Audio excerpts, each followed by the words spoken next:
Hey guys, listen, I wanted to bring you a market update today. With all the volatility going on out there, and we're in the middle of the spring market 2022, and no doubt we are seeing a shift in the market. So I wanted to talk to you a little bit about that and just unpack that for everybody. Don't get too excited though. I think it's going to be a slow shift and it's a complicated market. So I wanted to talk to you about that. Let's talk about inventory. So we are still seeing record low inventory levels. In Frederick County, we are at less than 1 month supply. Typically, a balanced market is a 3 month supply of inventory. So, for example, last week we saw 165 new listings hit the market in Frederick County. That's great because that's higher than what we've seen.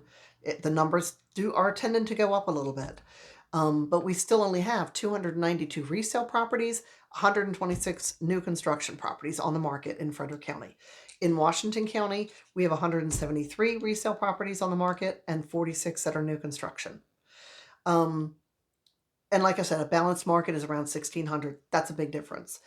In last week in Frederick County, we had 33 properties that did price adjustments. That would be price adjustments down, not up.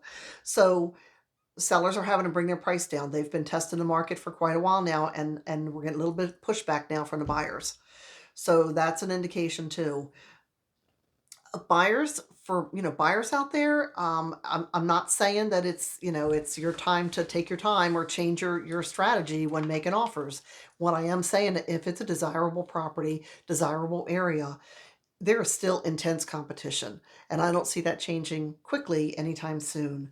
Um, for instance, I just helped a buyer. We wrote an offer, cash offer, 20,000 over asking price, no contingencies, 15-day settlement, um, and we did not win. There were two other offers we were told we were up against, and for what I can gather, we were about $40,000 short. So there's some crazy stuff still going out there. What do I say to some sellers out there? Is that buyers are paying a premium for your property. You cannot throw it on the market if you need repairs, if it's in disarray, if it's cluttered and full. You couldn't do it before and you can't do it now. The buyers have even higher expectations now because they're paying such a premium for your property. So the other elephant in the room, the other complication in the market, of course, is the interest rates. They're now hovering between 5.5%. That's conventional with good credit. They fully expect them to raise to about 6%, although,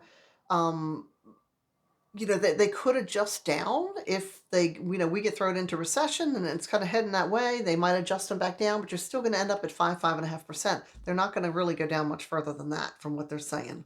Okay. The rate hikes are having a real, an effect on these buyers. They're either, one, they're backing out of the market, and it's pricing them out of the market, or they're circling like sharks. And they're just out there, panicking about the rates and the houses, and that's where you see these crazy offers coming in. Okay. My advice to buyers that are telling me they're going to wait for the interest rates to come down. Some of our buyers out there, a lot of our buyers, they've never seen rates above 5%. They just have never seen it, and their expectations are that they aren't going to pay those kind of rates. Here's a historical information, though. Since 1971, when they started tracking this information, the average interest rate is 8%. Okay. Mid-2000s, we had the economic collapse. The Fed dropped the rate to 5.9 to revitalize the economy. Then again, 2019, 2020, of course, we had a global pandemic and the economy came to a screeching halt, and they reduced them again to like 2%. But unless we want an economic collapse or a global pandemic to come through again, I don't think anybody wants that, then we're probably going to go back to a more normalized historical average rate. So, 5.5% could look really good a year from now. So, that's just what we're seeing in the industry. For the buyers that say they're going to wait for the prices to come down on the homes, the home prices to come down, we're not seeing any indication of that happening at all.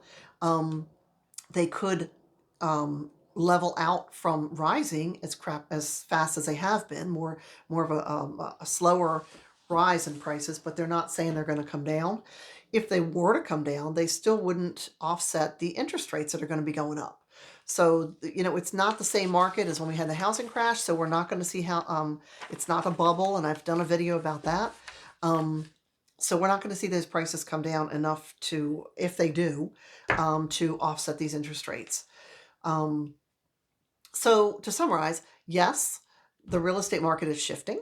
I think it will be a slow shift. I think, regionally, those hot spots are going to see it happen even slower, of course. Yes, we're seeing less offers in a multiple offer situation. That property that we wrote on, we only had two competing offers. That was a downtown Frederick property. I fully expected to see 8, 9 offers come in on that property that we were going to go up against, and there was only two. So, and the agent indicated they didn't have as many people through as they anticipated. So we're seeing that. Not as many people coming through to showings, and or not as many people coming through on open houses. But like I said, don't get too excited. I think it's going to take a while. I really do. I just think that getting back to a normalized market when we've got less than a month's supply to get back up to a 3-month supply of inventory, I think it's going to take a while. I mean, I'm talking next year. That's my prediction. It'll happen over the end of this year into like towards middle of next year, maybe. Um, so I hope you find this information helpful and valuable. And if you have any questions, certainly give me a shout. If you'd like some articles on this, on the information that I'm talking about, I can certainly send those over to you. But I'd love to hear from you. Reach out, social media, call me, text me, email me, whatever works for you. I'd love to hear from you. And I'll see you next time.